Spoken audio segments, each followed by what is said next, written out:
also nationally.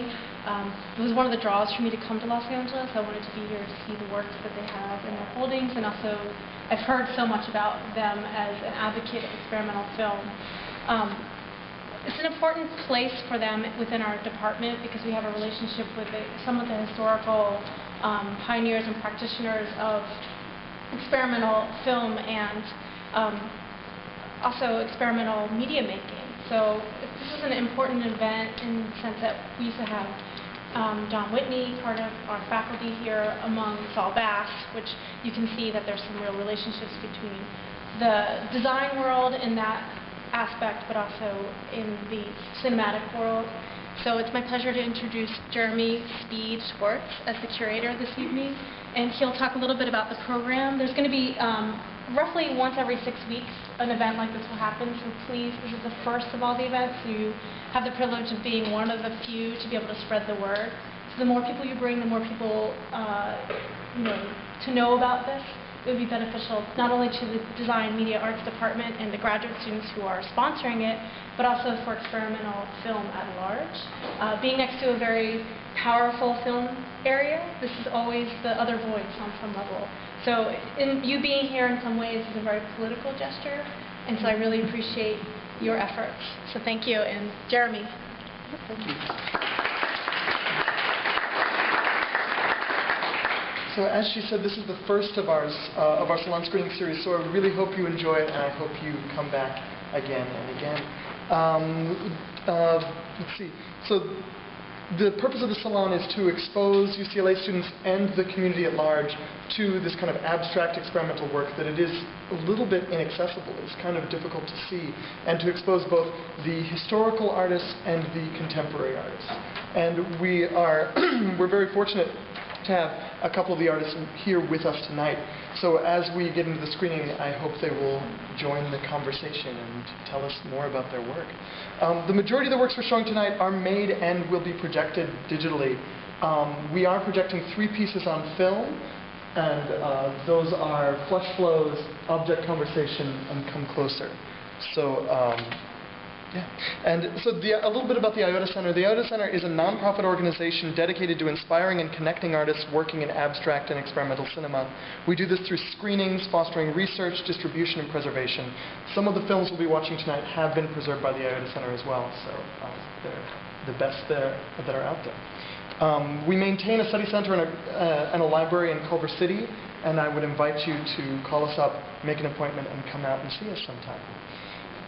So the theme for tonight is strategies of abstraction, and the program is divided into 3 parts, just like that. Between each part, we're going to have a little discussion about those films, and as I said, hopefully the filmmakers who are here will join us in that. Each part is kind of unified around a theme of how the artists are working either aesthetically, or how they're working with sound, or what kind of abstraction they're using. So I invite you to also think about what commonalities are there, what's really disparate in the depictions of abstraction. Moreover, I mentioned this is the first in a series. We would really like to feature in future salons work from UCLA students, work from students in this community and the Los Angeles community at large. So if you're interested in submitting any work for future salons or for our library, please, if you've got a program, there's a website there you can go for information about submitting your film to us, and please do that. So without further ado, we'll start our program with Adam Beckett's Flesh Flows. How did you come up with the concept to do this piece? I read in your notes. Can you explain how that piece came about? Should I come out? Sure, if you'd like.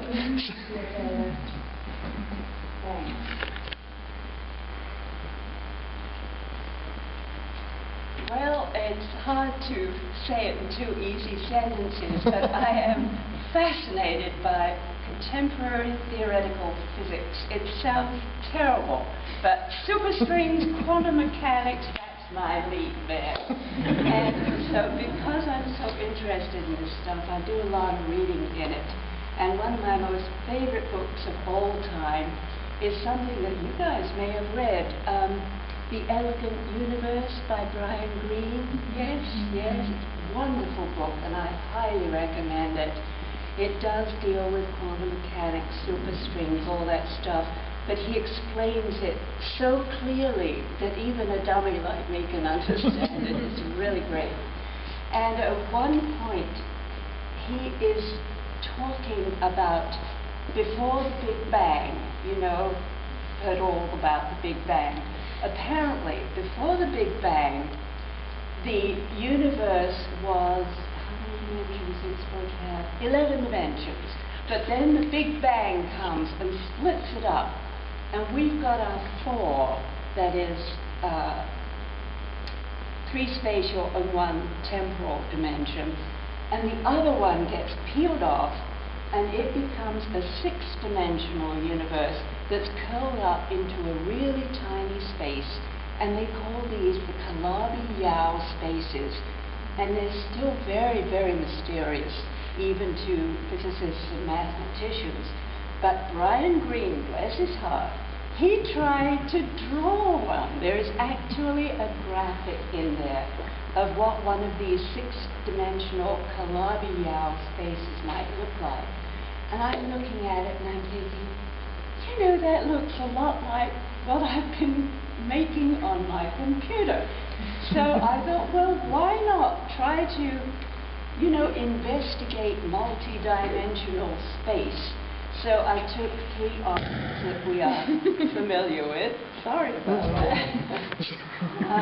Cubes, cones, and concentric spheres, circles, and tried to make very short pieces that evoked multiple dimensions. I'm not sure if there are 6, I never counted, but there sure as heck are more than 3. So that was really the genesis of the thing.